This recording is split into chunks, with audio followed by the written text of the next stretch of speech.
ask. The question I have for you is, when you started, Erica, you talked about your previous school, which I was the superintendent, so I know exactly where you were talking about. And it was, school improvement, what's the point? Because they weren't seeing changes in their data. And I was frustrated as a superintendent not seeing change in the data as well. How do you build and maintain momentum for school improvement during that long period that you talked about, 2.5 years before you see change in teacher practice? Perhaps it's faster, hopefully, with student data, but how do you get teachers to continue to maintain the momentum, to continue to try to work through this long process that's very, beneficial at the end, but it is a struggle, right? Yeah, for sure. I mean, I think, we were lucky. We did see change. We saw change in the first year. Those school scores actually went up, and they did surpass actually the board scores. So that was helpful. But before that happened, because we were so attuned to the students, we got some pretty instant feedback. So those generative circles, they provided instant feedback from kids. And so even though you may not be seeing that big scale assessment shifting in the first month, you see the kids shifting in the first month. And because we're sort of monitoring the SIP and we're talking about how to measure, it's always part of the conversation. It starts to become part of the conversation in the staff room. You're having those profile meetings, and teachers really like the chance to sit down one-on-one or in a group of 3 to talk about those kids that they are wondering about. And so when you're doing that, you actually do see kids shift, because when you look at what they're working on intentionally in that way, and then you tailor your response in shorter spurts, you see those kids light up and go, oh, wow, I get this. And that's really motivating for staff. And because staff are talking about it and they have an opportunity to work in a team around best practices, they feel supported. So the sense of efficacy for them, as soon as a staff member sees, even if it's one child, go up a step or get excited, or instead of when math starts and they're going, oh no, it's math, they're happy about it. The staff member's efficacy really grows, and they feel, wow, what I'm doing is making a difference. Even if our end goal, we haven't got there yet, we have all these incremental goals and we're hitting them. And that also carries you when you're not hitting them. So when you try a few things and they don't work, you've created that culture where we're talking about it, we're puzzling it out. And so we come back and we say, that didn't work. That's supposed to be a best practice. Did it not work because I didn't tweak it properly? Did it not work because that's not what gets this kid? Yeah, so that I think is what keeps the motivation and the realization that it's not a whole bunch of new things. We are actually sticking with this and we're working through it. It's setting the conditions really for going through your journey, right? And the conditions are just as important as the pieces in the journey, right? So that they're able to maintain that momentum. Yeah, and not to make it sound like it's easy. I mean, there were definitely, tears and debates and things along the way. And then maintaining it is hard, right? Because you have shifts in teachers and shifts in administrators and shifts in students. So I don't want to make it sound like it's a smooth journey. It's definitely got its ups and downs. But I think, focusing that way allows us to keep the dialogue going and to lift each other up, to hold each other up when it feels like there's so many operational things. How do we keep our eyes on this? I think that's my. So I just want to introduce Anne. So we're very fortunate to have another panelist with us today, and I'll let you introduce yourself, because I know that a lot of work that you've done is similar as I've been listening to Erica, and I'm curious about your thinking about some of the points that Erica's touched on. Plus, I also have some questions, but I'll get to those in a minute. Anne, over to you. Hi, my name is Anne Schurkel, and I'm a principal at Central Technical School, a large composite high school in downtown Toronto in the TDSB. Thanks, Mike, for that quick introduction. But Erica, one of the things I really like that you spoke to is the idea of consistency and for staff to understand those priorities in your students and your community. But my question for you, as someone who sits in a lot of these meetings, and for example, even just yesterday, meeting with a bunch of principals, and there was a lot of detour conversations. We can't do anything. We can't move the needle because, the ministry has dictated what October 6th PD looks like, or we can't do this because this is what's happening. And I think it's a lot of excuses. I get it's a big excuse, but what intentional structures are like beyond the dialogues that are happening with students, those co-generative dialogues after class, are you putting in so that consistency continues to happen? Yeah, I mean, that's those pieces are hard, right? I don't want to say that we figured it out, because we haven't. You know, we were hoping for some of those things like time together.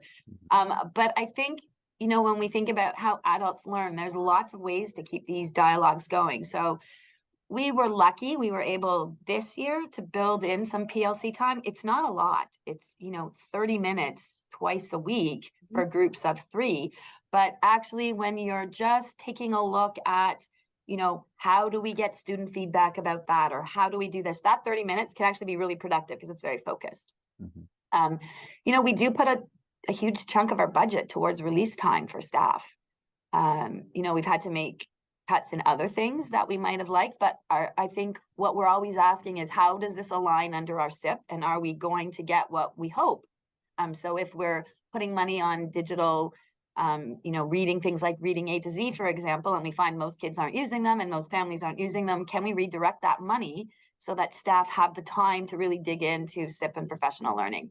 You know, it's on all of our staff meetings. It's in all of the conversations we have. So even if we're having a discussion about something that happened today, we will bring it back. Our PORs, our administrators, our staff leaders will bring it back to, let's talk about our SIP and what our goal was. How, when we talk about well-being or joy in the school, how might those strategies help this student too? So, you know, every conversation's coming back to that. And surprisingly, those are some of the most productive conversations, where we shift things or teachers go, aha, or they connect with a colleague, because we do have some prep time that we've intentionally planned where grade teams can meet together if they want. You know, initially they may not want to, but as these conversations happen, they seek each other out. We creatively do release, right, where you have one supply teacher coming in so staff can check into another teacher's classroom to do a lesson together. It doesn't have to be a half day or a day. Sometimes 40 minutes is actually a really productive thing to go, I see how you did that, I'm going to try that.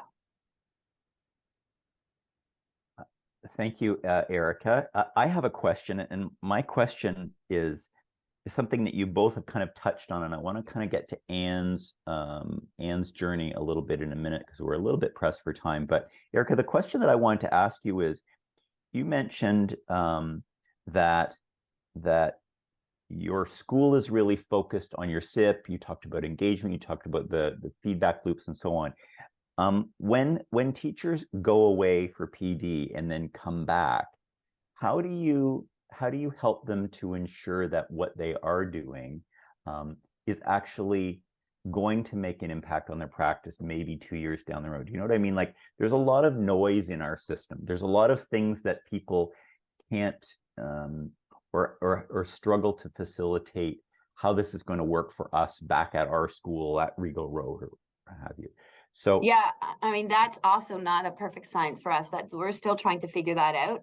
I would say the first thing, sort of setting the conditions, is when we talk about our SIP goals and how we're going to measure them and what the actions we think are going to drive what we want. And in particular, looking at students that we really need to shift things for.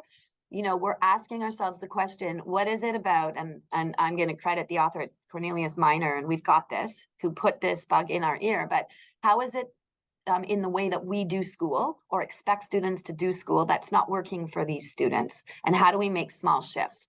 So when staff go to PD, I am not actually asking them to come back and present, but I am asking them to try those things. And our PD is very intentionally selected. So, you know, when we look at those actions, staff have a chance to identify what is an area of passion for them that is going to impact the students they've identified or we've identified. And, you know, how long do we think that we need before we're meeting to talk about the shifts that are happening? So when they go away and they come back, we have a dialogue. So, you know, we have 4 staff right now going to Making Thinking Classrooms. We had 3 that went last year. So the 3 that went last year, you started to see things in their classrooms. And when we do that intentional release, staff got to see the things they were trying, and we would have a dialogue about it. And then staff have multiple ways that they can provide feedback about, is this shifting, is this not? But because we're having those profile meetings with students, and because we're connecting with staff about what's shifting for you, what do you need, that feedback naturally comes to us, and we can redirect things if we need to. So this year we have those staff going to that PD because the staff last year found it so effective in moving things for some of those students. And because they have that opportunity to share and discuss, I think based on their feedback without pressure to have it perfect right away, the next group is really keen. Right. Thank you so much. It's so inspiring to hear a couple of things just I'm reflecting on, and I want to get to Anne, because so much of what you said, Erica, about locating your school improvement with kids, like truly locating it with kids, getting feedback from kids, and kind of always looping back to that. And I know that's a big part of the journey that Anne's taken at her school. But the other thing I appreciated about what you said, Erica, is as a leader, being courageous enough to say publicly and internally, this takes time. It's not going to happen fast. But within that, there's an expectation that practice will shift. We will shift practice, but it's going to take time, and it's going to be a bumpy ride. It's not going to be a smooth ride. And that's our struggle as leaders and administrators. It's not a direct A to B to, here's this great idea, we'll implement it, perfect. It's not a perfect world. It's a messy, messy world full of people. And so I really, really appreciate how you kind of characterize that. I wish we had way more time.